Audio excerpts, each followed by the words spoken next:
Welcome to Keeping Score. I'm Rick Horrow. Each week we bring you insights from the playmakers, deal makers, and rule makers in the world of sports. I'll give you my take on some of the items of the week using my 30 years of experience doing deals for teams, leagues, and players in the $750 billion business of sports. Plus, we'll talk with a central figure in the sports world. The views expressed in this podcast are my own and do not represent the views of Reuters. Let's get started. That time in the show, we talk about issues that are relevant to all of us, whether it's tickets or the NBA All-Star Game or a whole host of other things that are going on as well. Amy Tenery, a digital editor for Reuters.com and certainly sports fan, knowledgeable sports person. How are you this wonderful day? Hey, Rick. I'm awesome. How are you? Well, I'm pretty good because I wanted to buy my season tickets to every team in every sport. And I got kind of mixed results, and ticketing always happens after the Super Bowl, so we ought to spend some time on that. I guess we may want to start with a bad team that came to reality. The 1-15 Browns will reduce season ticket costs by 40%, all told. Kind of cool. 32nd or 31st in the NFL for season ticket prices this year, lowering them. Next year, 8th time in 9 years, the team won't raise ticket prices. The Bears increasing, although decreasing some sections. Some would say that market demands you increase when you play well and decrease when you don't. Others would say if you increase when you don't play well, it puts more pressure on the team, and that's a good thing. What do you say? Well, sure. I mean, look, right now, if you're a Browns fan, you're going through a rough time, and that 40% discount, if you are someone who is so inclined to get season tickets, if you're a glutton for punishment, sure, that's a really, really nice little discount for fans. And, they have 2 first-round picks in the draft this year. They've got the first overall, and maybe they can make something happen with a quarterback in free agency. Obviously, Tyrod Taylor is a name that's getting thrown around a lot. But all that aside, there are some franchises where fans are just going to show up regardless, and the Cleveland Browns are not that franchise. You think about the Steelers, you think about the Cowboys, and yeah, sure, maybe even the Bears. They have this kind of diehard fan base, and I think this was a must-do for the Cleveland Browns franchise. And like you said, it was, what is it now, like 8 out of 9 seasons in a row that they're lowering prices, and when you look at that pattern, it's just a no-brainer. It had to happen. Well, the Tenery proposal that we will circulate after this podcast is that we should actually have the Browns paying the fans that show up to watch that product as opposed to the other way around. I never said that. You're going to get me thrown out of Cleveland the next time I show up there. Yeah. Well, hey, I got to tell you, thrown out of Cleveland is the first prize. I'm not sure about the second. But look, we've both been through there, and I know you have some roots there. We are going full nuclear right, on Cleveland. Jesus. Let's change the subject really quickly to something that was very disappointing for the final 24 minutes of Super Bowl 51, but has been pretty good after it. The Falcons, as we know, opening that new $1.6 billion stadium, Mercedes-Benz Stadium, right downtown, and they seem to have had a bonanza in PSL and ticket sales by virtue of their trip to the Super Bowl. Oh, boy. And they needed it. They took, as most people know, they are opening up their new stadium next year. Goodbye, Georgia Dome. And they took a lot of taxpayer money for the construction of this. They needed people to be enthusiastic about this stadium, and boy, are they. I mean, over 3/4 of personal seat licenses already snapped up. And it's a huge win for the franchise. These fans are essentially buying these PSLs at the height of the market. Enthusiasm for the Falcons could only be higher in one other circumstances, and that is if they, walked away from the Super Bowl with a trophy. But no, I mean, look, it was a crushing loss in the championship game, but I think this is absolutely one of the ideal circumstances if you're the Falcons ownership moving into a new stadium that you'd be looking for. The NFL and others use the lure of special events to justify the public money, but also to justify why the value of these PSLs, etc. And we know the next 3 Super Bowls are in Minnesota, Miami, Atlanta, and then LA, respectively. And watching Atlanta as a Super Bowl town with the $500 million or so of economic impact will be pretty good for Falcon fans, especially with the performance of the team on the field, don't you think?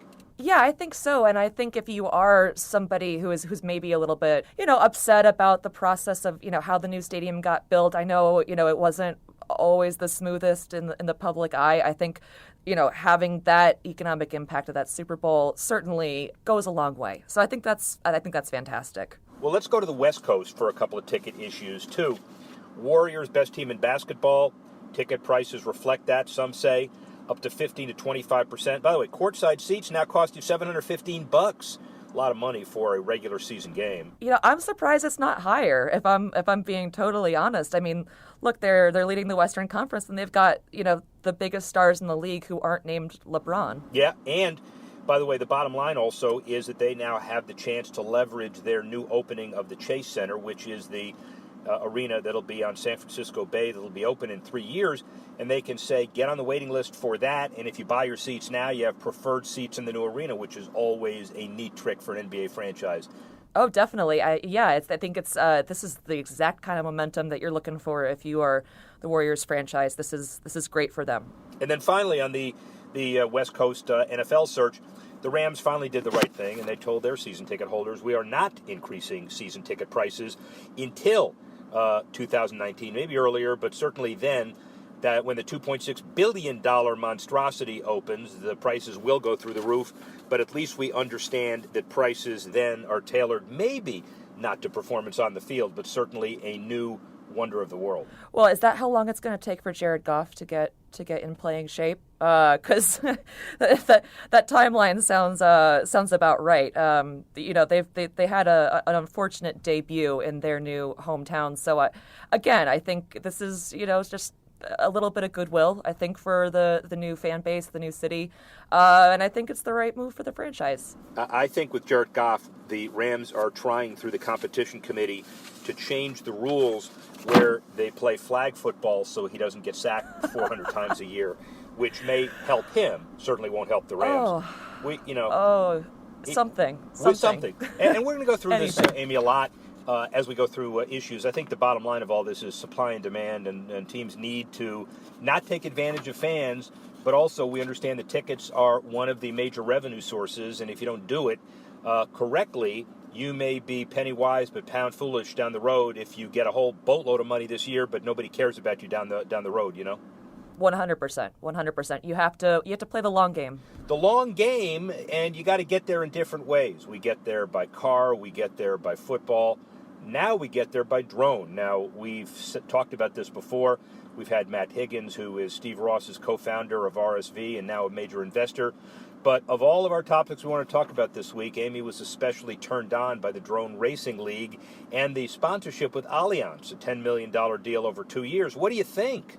I am so excited about this. I am embarrassed to say that, up until this week when we were talking about different topics, I had not actually seen drone racing, and I Googled it and spent about an hour and a half just watching these little whizzing robots flying through the air.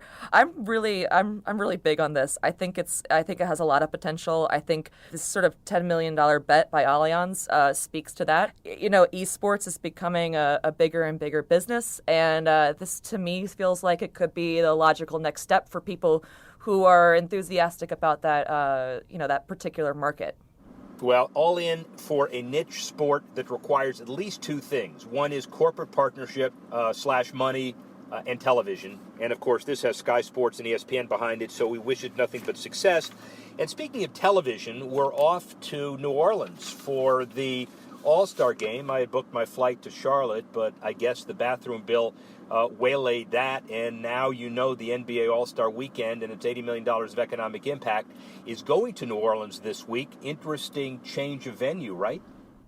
Yeah, absolutely. I mean, I think, the NFL recently kind of issued a warning saying that it might not, be able to host another Super Bowl in Texas if a similar bill goes through in Texas.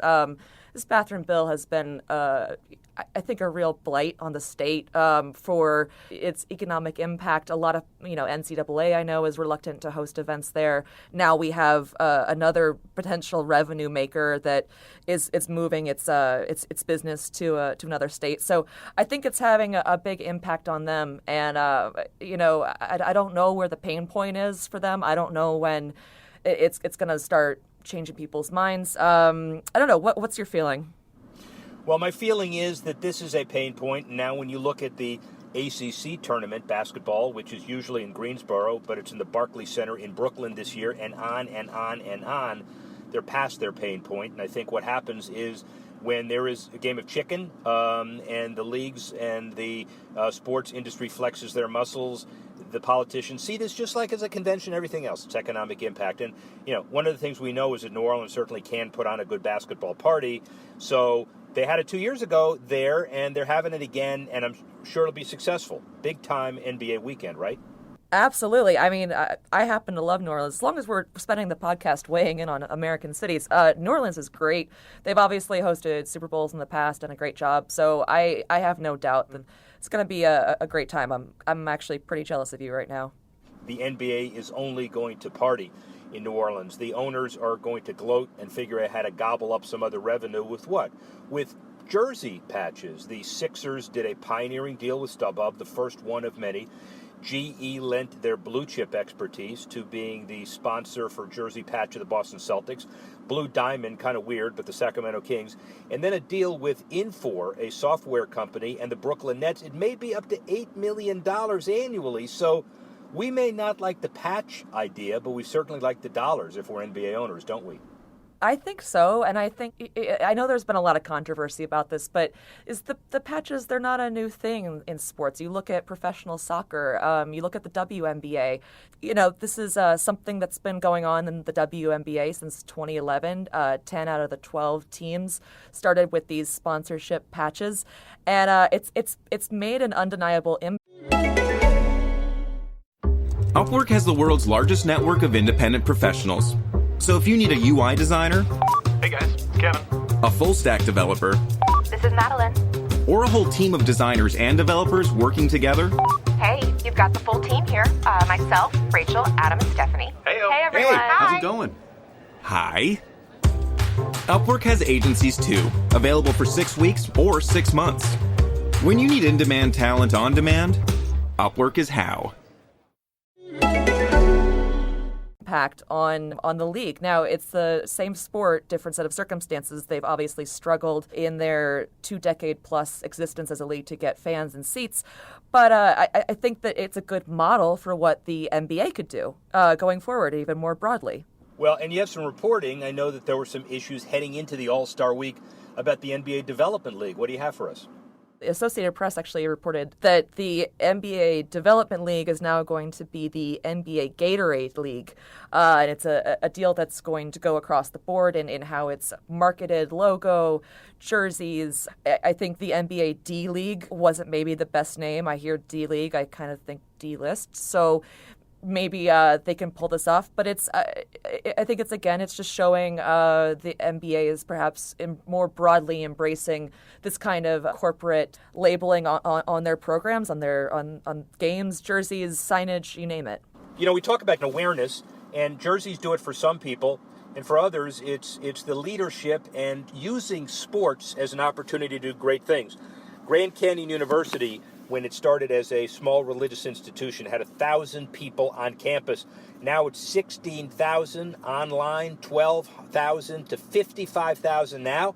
Brian Mueller, who is the guy who runs it, drives it, the top executive at Grand Canyon, he came over in 2008 from University of Phoenix. The Apollo Group did the deal for the naming rights for the Cardinal Stadium, but he also transformed a financially troubled, that's what they would say, university at Grand Canyon to a $2 billion institution, a driving force in higher education, the hybrid education model, online, on campus, but using sports as a catalyst. Jerry Colangelo, the kind of hero of the effort, and Dan Marley, the coach of the basketball team. The Antelopes, by the way, an amazing experience across between Cameron Indoor Stadium and the Pit in New Mexico and other places.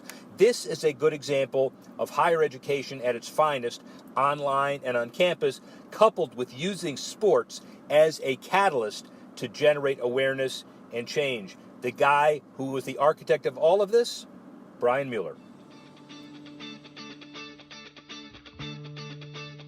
We've talked about sports business, trillion-dollar sports business.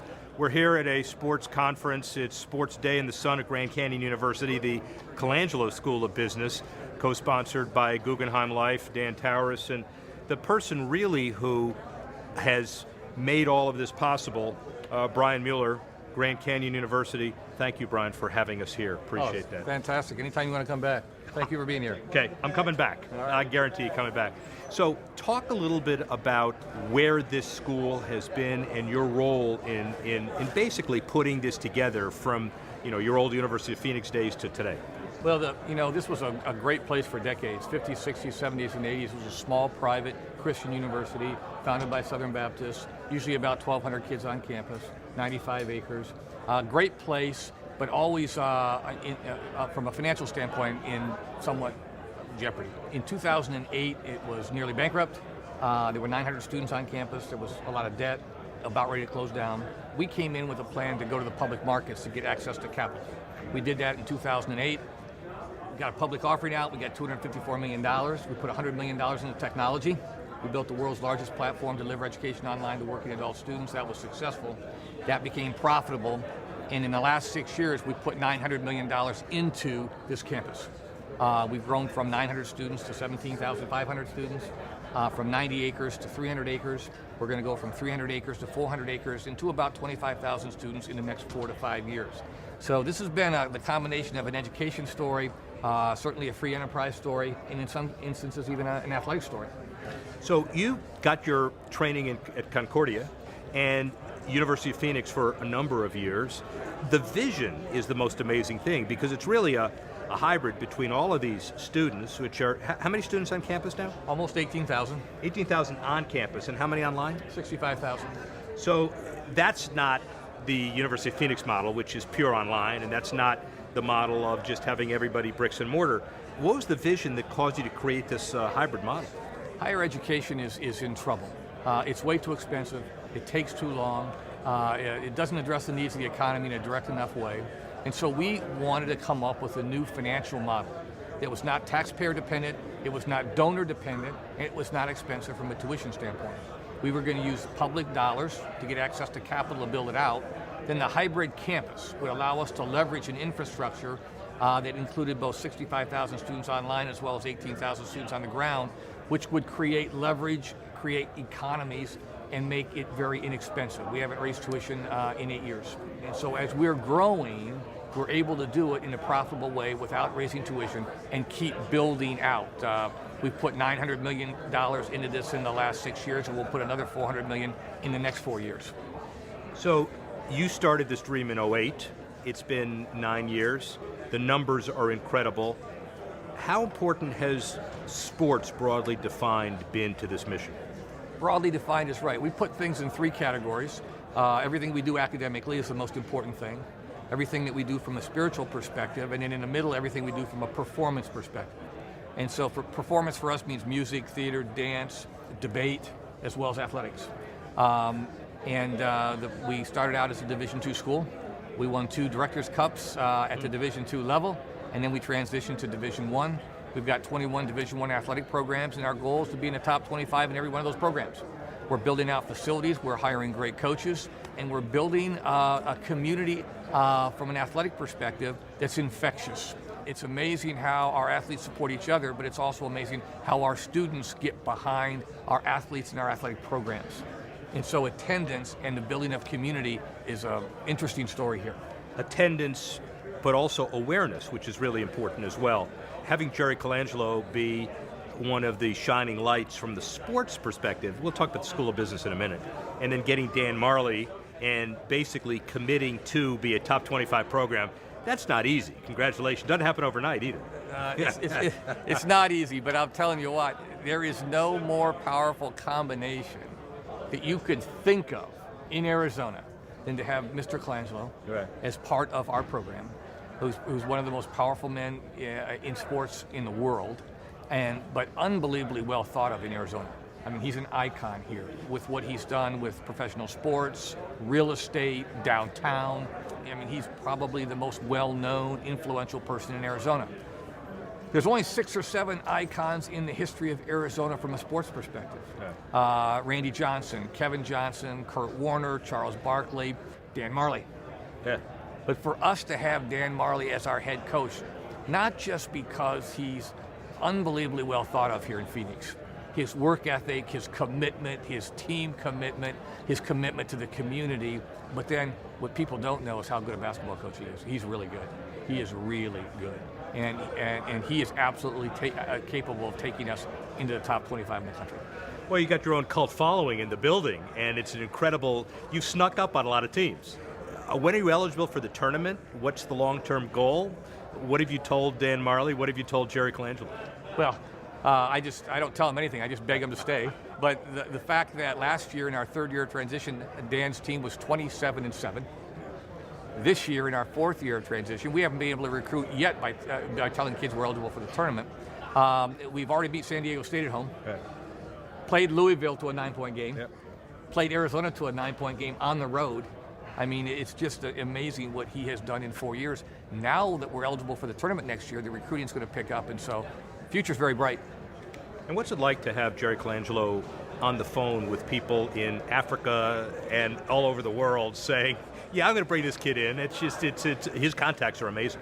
His contacts are unbelievable, but the most amazing thing is when the kids come in and they drive him over to his office and he shows them his rings and he shows them his trophies and USA basketball and all the people that, well, when he rolls through his phone and it's, Michael Jordan and LeBron James and Kobe Bryant and Mike Krzyzewski. Good. The look on kids' faces is unbelievable. That's how much influence he has, and that's how much power he has. But for him to be associated with Grand Canyons, It's almost hard to ask this question because numbers are probably astronomical. But what are the metrics and the vision for Grand Canyon 10 years from now? We'll have, I think, about 30,000 students on this campus. It'll be a 400-acre campus. We'll have probably more than 9 colleges. Today we have 9 colleges, over 220 programs. We want to be a major force from the standpoint of science, technology, engineering, math. We want 60% of our students to be from Arizona. We want to be graduating 5,000 or 6,000 students on an annual basis, 70% of them being in those very difficult STEM areas, so that we can become a major economic engine for the state of Arizona. We want to create a workforce here that's going to encourage companies to move here, and especially companies to move here on the west side of Phoenix so that we can help rebuild and transform this part of town. Is that the template for higher education 20 years from now, is that being an important component of the community, not just in sports, but corporate, education, research, science, health, everywhere? Everywhere. Whether it's universities or whether it's companies, I don't think you're going to make it in the future unless you're willing to get completely integrated into the communities that you live in and you serve, which is a big attraction point for us, for students that want to come here. It's become an amazing thing that students choose the university because they want to be in the middle of a project that eradicates poverty. They want to understand what that means by being in the middle of it and doing it. And that it can be done not through government, but it has to be done through local partnerships and through really powerful business communities. And that's what they're experiencing here, and that's what they're going to take with them when they leave here and go out into the world. And so finally, sports is not the be-all and end-all, but it is an important component that helps you take your dream to the next level. It is. I mean, it's certainly an educational experience for the athletes that participate. It helps build tremendous community on the campus, but it also is a sign of us wanting to build excellence into everything that we do. And so, yeah, we want to be really good in athletics, but we also want to be good in music and theater and dance and debate and all those areas. You wearing enough purple? All purple all the time. Ryan Mueller, thank you very much. Really appreciate it. Yeah. Thanks for listening to this edition of Keeping Score. I'm Rick Horrow. The producer of the show, Alex Cohen. Associate producer, Bethel Habte. Assistance provided by Tanner Simpkins and Carla Swadek. And the executive editor of Reuters Digital, Dan Colarusso.